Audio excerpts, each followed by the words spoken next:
Estamos aqui mais uma vez, eu já me apresentei, e histórias sobre a maternidade junto da religião, que é muito importante, porque eu cheguei pela mão da minha irmã carnal. Passou um determinado tempo, eu estava iniciada, eu tenho meus filhos, né? E o meu filho, caçula, começou a vir comigo, eu comecei a trazê-lo. E foi muito importante isso, porque eu tinha muito medo do meu filho ficar no mundo e alguma coisa de muito ruim e grave acontecesse com ele. Porque eu entendo que o orixá na nossa vida, ele dirige a nossa vida. Então, depois que eu me iniciei, que já foi falado na outra mesa, na outra sala de conversa, a minha vida tomou outro rumo. E eu comecei a entender a importância do orixá na minha vida. Como que eu ia passar isso na minha casa, na minha família carnal, se ninguém fosse da minha religião? Porque tem isso que é uma dificuldade, você ser da religião e na sua família você não ter outro membro que vai frequentar, que vai seguir o seu caminho. Então, quando o meu filho caçula, né, que foi o primeiro, ele veio para cá, ele começou a interagir, ele começou a se sentir bem na casa, e aquilo para mim já foi uma vitória. E a coisa mais importante foi o dia da iniciação dele. Ele não pôde vir, que ele está trabalhando, que eu fiquei muito feliz. E depois que tinha acontecido tudo, que ele já estava guardadinho, eu com algumas irmãs, não sei se estão aqui fora, eu chorei muito.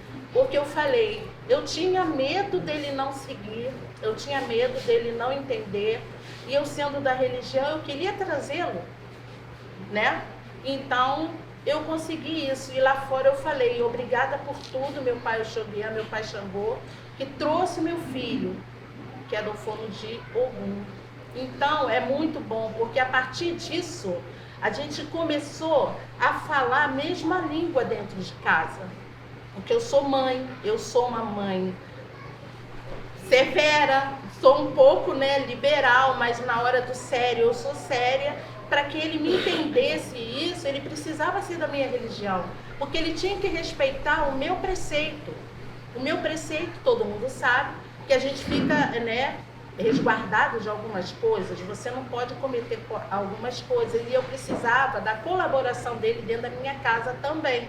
E foi aonde eu consegui. Mãe, trouxe meu filho, para não me estender mais. Aqui dentro desse axé, ele conheceu a minha nora, que é de Oxóssi, que não está aqui.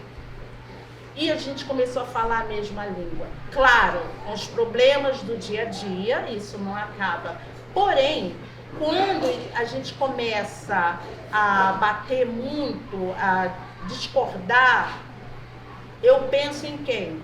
Na minha mãe Iemanjá, eu também sou de Xangô e de Iemanjá. Me dê sabedoria para eu poder explicar para o meu filho e minha nora, que também é minha filha e também é minha irmã de santo, que ela também se iniciou aqui depois, poder entender e resolver esse problema. Então eu comecei a conseguir mediar a minha família depois que eu conheci a nossa religião. Eu sou muito grata a isso. E depois disso, minha irmã já estava aqui, veio minha sobrinha, meu sobrinho, veio muita gente que não pôde estar aqui, que é do mesmo axé da Casa das Águas. Então a gente conversa muito sobre religião, sobre a Casa das Águas, isso lá na nossa casa.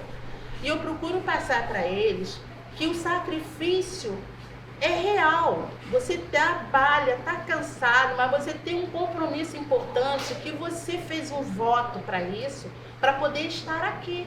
Então a gente sempre que puder tem que fazer um sacrifício para poder estar aqui, que é difícil você acordar cedo, passar a noite acordado e vai trabalhar, mas passou por aqui, entendeu? Você vai no médico, descobriu uma doença e você está meio inseguro, você tem quem?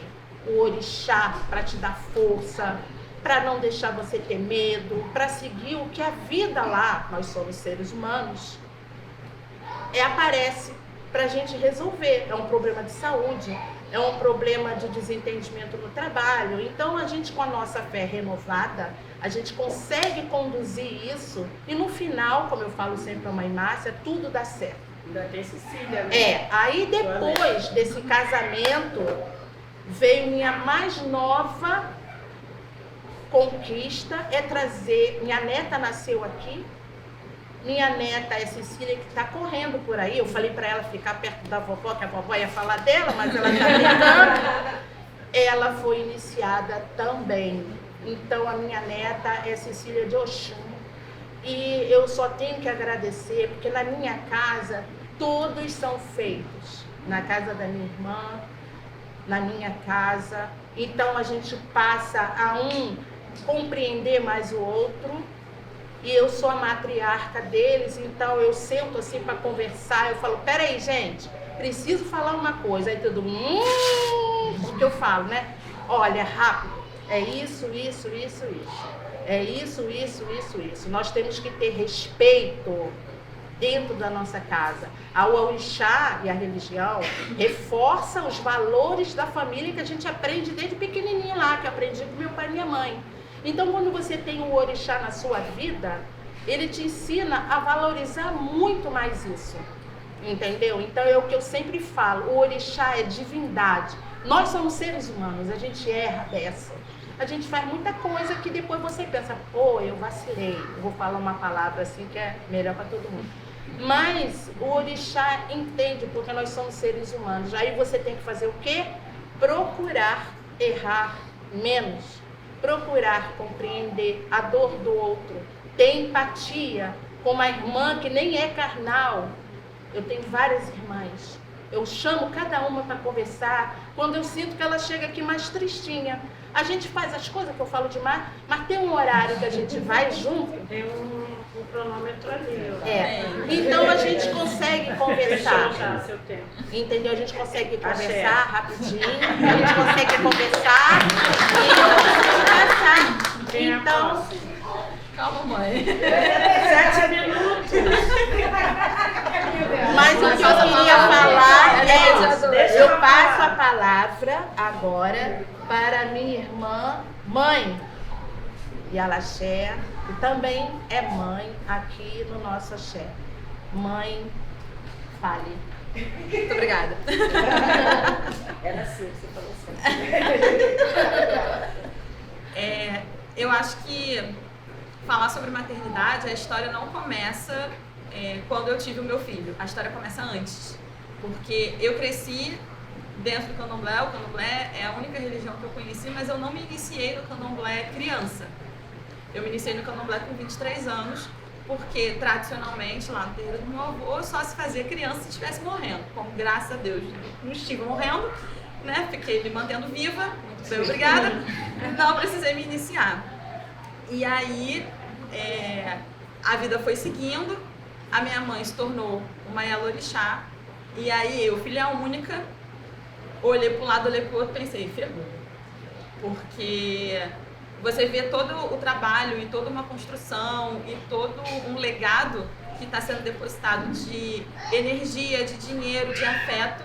E aí você olha para um lado, olha para o outro, sem estar iniciado e pensa assim, eu vou mesmo não querer dar continuidade a isso? Eu vou mesmo, vou pegar o livre-arbítrio que eu achava que tinha e fazer o que eu quiser da minha vida, não quero nada com o candomblé. Então o meu chamado para o candomblé foi um chamado que estava muito ligado à minha família, a tudo que eu aprendi de valores familiares e ao compromisso de dar continuidade a partir de tudo que eu aprendi com a minha mãe. Pois muito bem, dado este preâmbulo, a vida segue, a gente cresce, a gente engravida e aí a gente pare, né? Tudo isso dentro da casa do candomblé, né? Então eu fui uma grávida dentro da casa do candomblé, que tem aí os seus desafios, né? Porque muito trabalho, uma barriga enorme, você fica, meu Deus, vou morrer, você não morre, porque o orixá foi pai e mãe também, então eles sabem o que fazer. Vou receber o espírito, como é que vai cuidar dessa criança que precisa amamentar, o espírito sabe o que fazer. Então a gente tem não só um apoio da comunidade do terreiro, mas um apoio espiritual muito grande. Não é estranho, as coisas da terra não são estranhas ao orixá. E aí, quando a quem estava perto de nascer, me foi perguntado muitas vezes por muitas pessoas se eu ia iniciar ele. Dado que eu não me iniciei criança, né, enfim, porque não era uma prática. E aí eu tinha muita convicção de que ele seria uma pessoa iniciada no candomblé. Eu tinha muita convicção. Cogitou-se até de iniciar ele na barriga, mas eu achei meio esquisito. Falei assim, vamos deixar ele botar a cabeça dele no mundo, né? Pra ter pelo menos a cabeça pra botar as coisas. Mas eu tinha muita certeza. E aí eu fui muito questionada. Tanto pela parte da família do meu marido, que não é do candomblé, a família. E sempre vem um tom de questionamento do tipo, mas tadinho, você já vai iniciar, como se o candomblé fosse uma maldição na vida das pessoas. Como se você colocar uma criança dentro de uma casa de axé fosse uma marca pro resto da vida, um peso que essa pessoa vai ter que carregar o resto da vida. E o que eu entendi àquela altura é que o candomblé não é o peso. Se o candomblé é a melhor coisa que eu tenho na minha vida, e se a nossa função de maternidade é oferecer para os nossos filhos aquilo que a gente conhece de melhor, o que eu podia oferecer para o meu filho de melhor era colocar todos os orixás na proteção dele. Ah, mas aí ele vai crescer. Mas aí quando ele crescer é um problema dele com a vida dele, com o santo dele. E aí ele precisa assumir a cota e a parcela de responsabilidade dele com a vida, não só com o candomblé. Mas eu acho que, como existe uma discussão e um debate muito grande dentro das casas de candomblé, se a gente deve ou não iniciar uma criança, e a gente compara com outras religiões, onde esse questionamento não acontece, onde a gente vê que é uma coisa muito natural, eu acho que a gente precisa desmistificar essa coisa de, se eu vou iniciar uma criança, eu estou colocando um peso nas costas. Na verdade, você está conferindo àquela criança uma proteção espiritual de 16 orixás, porque toda criança que nasce é de Oxalá por Manjá, e é o pai de todos e a mãe de todos, e o que mais de melhor você pode oferecer para um filho que não a proteção de Oxalá? Eu não sei, se alguém tiver uma resposta diferente. E aí, a quem se iniciou com 1 mês de vida, quando eu tomei a minha obrigação de 6 anos e roubou minha cena, que eu tava ali virando ebome. Ai, que lindo, a festa é minha. Mentira, foi dele. Tá tudo bem, porque foi muito bonito, foi tudo muito, muito bonito. E tá aí, correndo por aí, porque criança de axé faz isso, faz barulho quando tem que fazer silêncio, invade o lugar onde não era para passar. Mas é parte do ensinamento da doutrina espiritual aprender a hora de rir alto e a hora de fazer silêncio, a hora de sentar e ter um compromisso com aquilo que precisa ser feito, e a hora de brincar, a hora de dormir, a hora de acordar. E quando a gente para pensar de uma maneira mais ampla, isso é só parte do compromisso que a gente precisa ter com a vida. Então eu acho que a maternidade no terreiro é uma maternidade viva, porque ela não está separada de tudo que acontece em todos os outros lugares da vida. Acho que é isso.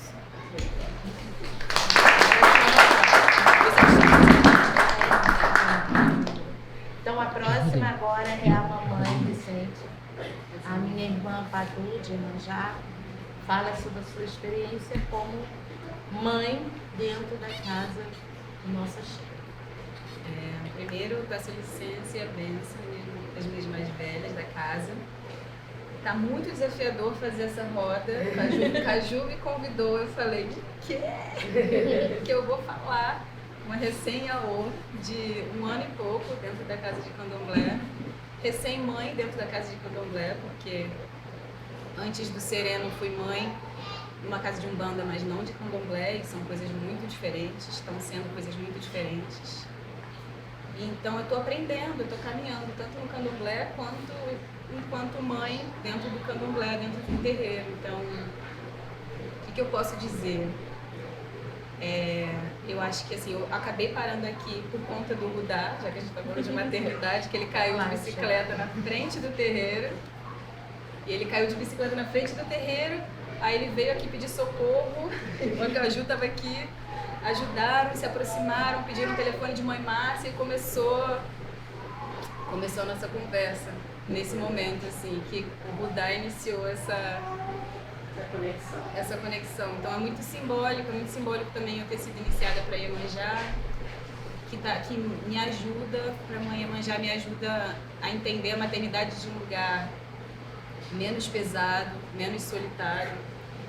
Eu vim passando por uma maternidade fora do terreiro, bastante solitária, bastante difícil, assim. Então vim para o candomblé, me entender mãe dentro do candomblé, me iniciar e logo em seguida ter sereno, logo depois de preceito, virar mãe de 2 e começar a entender que a maternidade pode ser uma comunidade expandida, que ele pode passar de colo em colo, já vi ele passando em 3 colos ali enquanto a gente está falando, que a maternidade pode ser menos solitária, pode ser menos dolorosa. Então eu acho que esse é um caminho que eu estou aprendendo muito aqui dentro, assim, poder desfrutar da maternidade com mais leveza, com muito trabalho, porém com muita confiança de que existe um chão que me ampara, assim como o chão da iniciação existiu, existe um chão da comunidade do candomblé, existe um chão que não me deixa afundar quando a gente está fora do nosso centro, assim. Então, é isso, a maternidade, ela me traz muitos ensinamentos. É muito difícil falar em 5 minutos. São muitas metáforas, muitas analogias. Eu acho que o que o terreiro coloca em jogo, e o que é tão difícil hoje em dia, é aquele ditado muito antigo de que é preciso uma aldeia para criar uma criança. E aí quando a gente chega com os nossos filhos no terreiro, e a gente entende que tá tudo bem, não ser a gente necessariamente que tá correndo atrás dele para limpar a meleca, para dar uma fruta para a hora do almoço, para a hora do não sei o quê. E aí quando te pergunta, cadê aqui? Ah, não sei, mas como é que você não sabe? Tem alguém olhando, se não tiver ninguém olhando, tem 16 orixás. Alguém vai te proteger. Então eu acho que abrir mão dessa necessidade de ter que ser sempre a gente a fazer todas as coisas, que é super pesado. Sim. Quando a gente tem que dar conta de tudo. E confiar que os nossos irmãos, os nossos filhos, são os nossos parceiros nessa comunidade, né? E que ele não vai cair do colo, ele não vai estranhar o colo, ele vai dar tudo certo. Sim. E assim, não sei quanto tempo tem ainda. Pode. Ter vivido a maternidade antes de viver a iniciação também, eu sinto que foi o chão que eu precisava para a iniciação. Eu acho que com você foi ao contrário, né? Foi.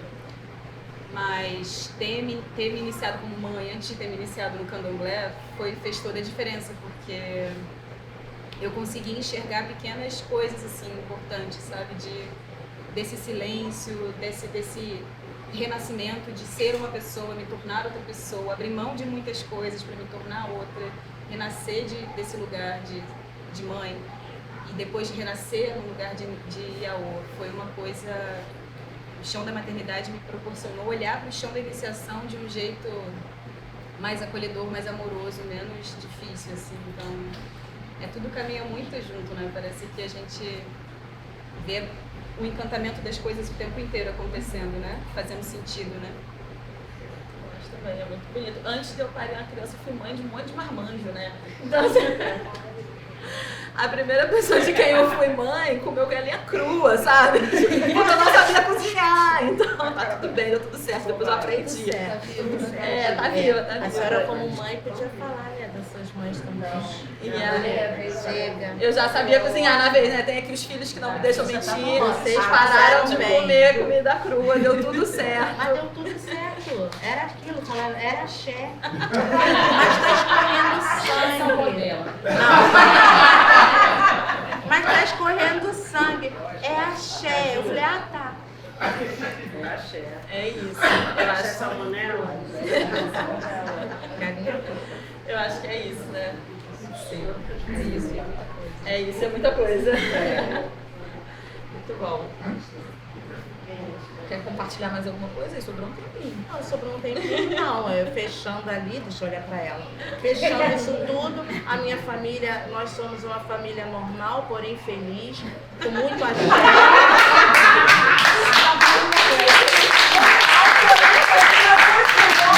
Porque nós somos filhos felizes de Oxalá e Oxoriana.